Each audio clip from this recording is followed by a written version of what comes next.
Nos acompaña a esta hora Marco Proaño Maya, experto en Derecho Constitucional y también en Seguridad Social. ¿Cómo está, doctor? Muy buenas tardes. Gracias por estar con nosotros. ¿Nos escucha, doctor?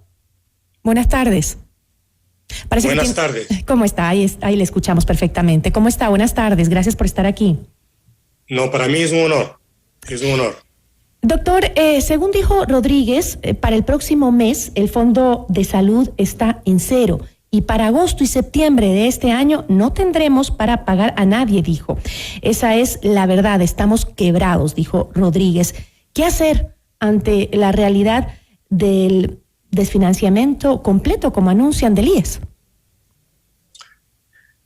El IES es una entidad que representa los derechos sagrados de afiliados y de jubilados. Nosotros tenemos un sistema de reparto. ¿Qué significa un sistema de reparto?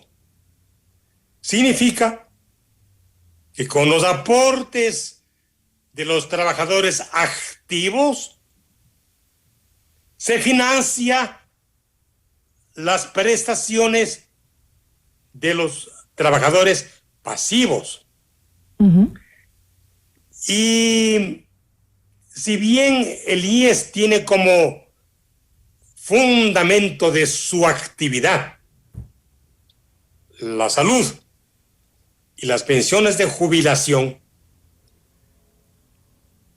no nos olvidemos que en el año 2015 se aprobó la resolución 501. Esa resolución le quitó fondos al de invalidez, vejez y muerte para trasladarlos a salud, para construir hospitales, para prevenir temporalmente el déficit del seguro de salud.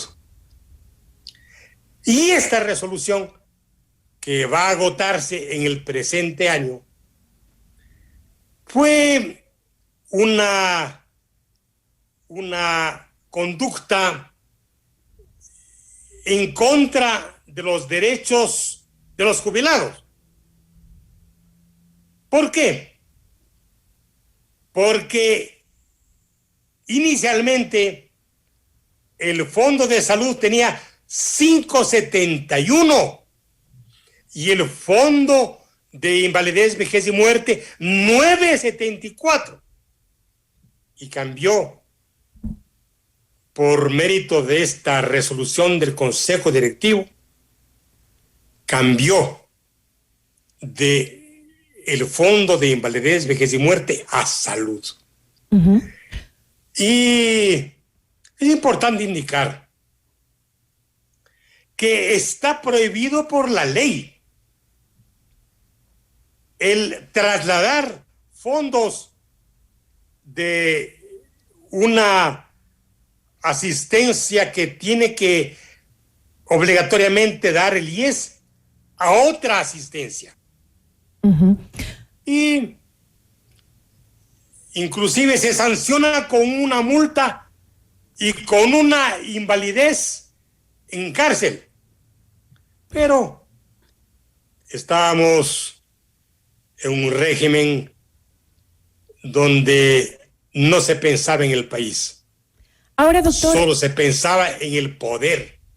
Ahora, y entonces, ¿qué hizo el Instituto Ecuatoriano de Seguridad Social?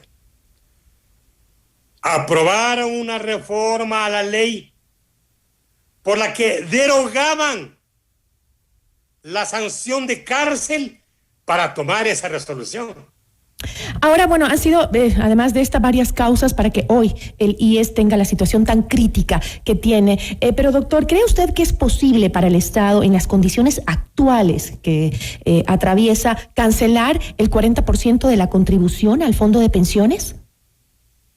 Mire, el IES está en una seria crisis. El Banco Mundial dio un informe por cierto, muy dramático, en el que se aseguraba que si no se paga el 40% al fondo de pensiones, no iba a haber recursos necesarios para pagar pensiones de jubilación el año que viene. Yo le invito a usted a un imaginario. Miles de jubilados en las calles, con sus ausencias, con sus silencios, con sus despedidas, hombres y mujeres que partieron sin decir jamás ningún regreso.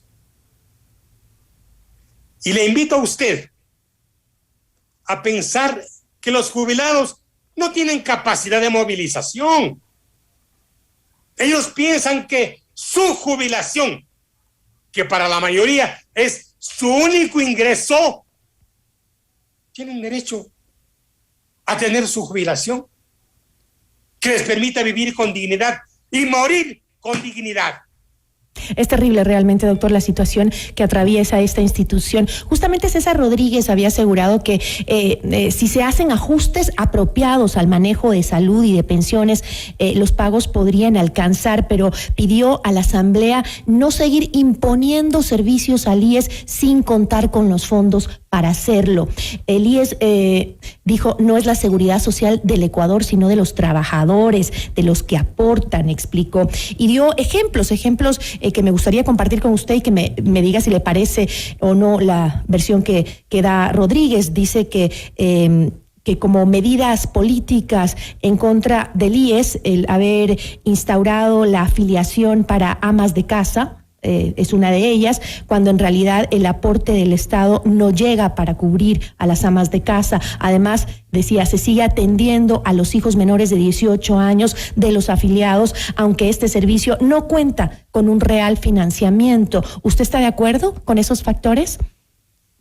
Mire, la atención de los hijos de los afiliados y de los jubilados en las unidades médicas del IES es un derecho social el cual hay que respetarlo,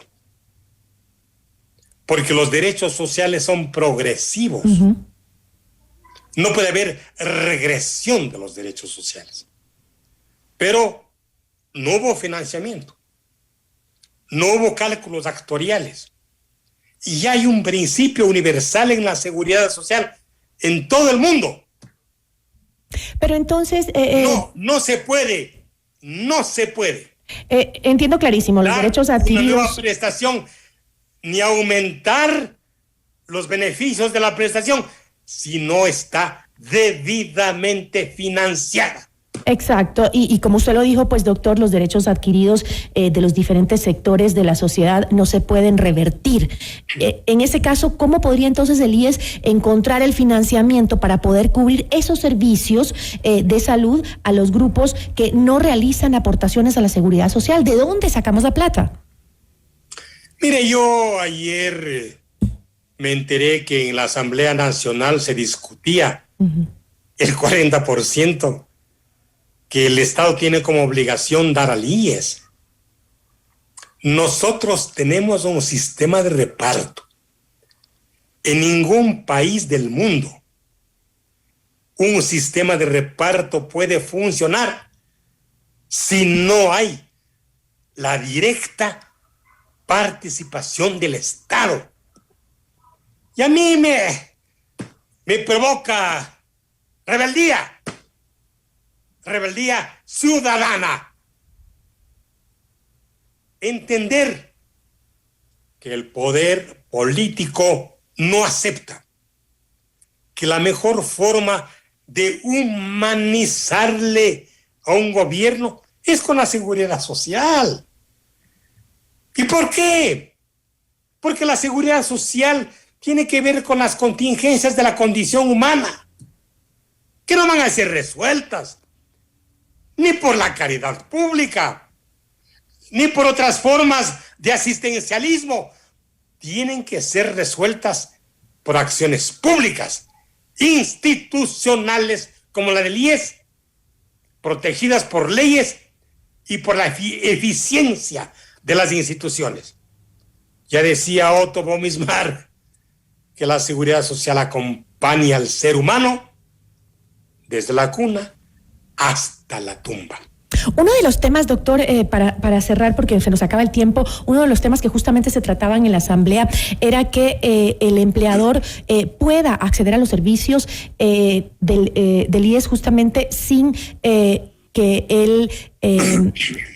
que el dueño de la empresa o que la empresa en la que trabaja esté actualizada en los pagos. Es decir, que eso no sea un daño para el afiliado, porque generalmente si tu empleador, si tu jefe o el dueño de la empresa no paga al IES, no está al día, pues tú como empleado no puedes acceder a tu derecho.